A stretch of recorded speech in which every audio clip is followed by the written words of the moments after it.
Learned that no matter what we wish, we don't get to choose our own battlefields when it comes to life. And as such, how we will be blessed and when we will be blessed and with what we will be blessed with will be different,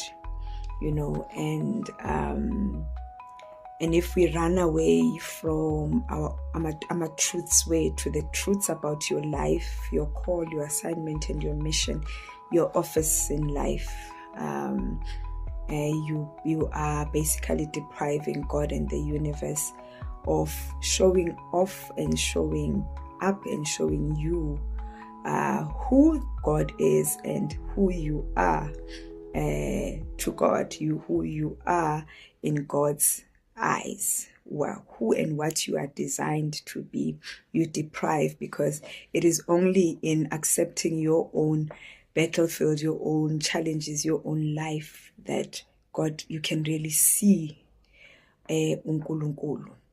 I've learned that the importance of finding your voice as a person and being true to that voice and using your words and using your voice, regardless of how it will be perceived, as long as it isn't done with respect and and all the time with consideration, but be truthful.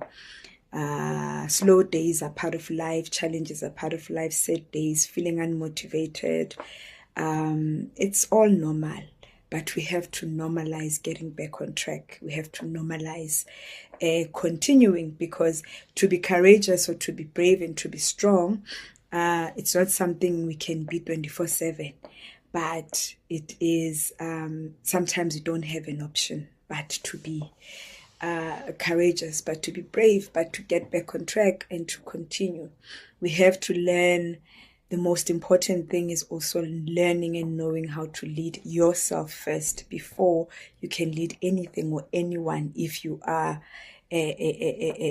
somebody honest, pure, so you also have to learn to lead yourself. That means being aware of your own emotions and also knowing that you don't stay there, you don't park, with misery, you don't park with pity, you don't park with trauma. You move, you get back on track, you find the tools, you release, you forgive as much as you need to, you release the pressure, your perfection, and I've learned that what is meant for you always finds you, and it will find you eventually, and that you must never ever exalt your challenges above God's power and the power that is bestowed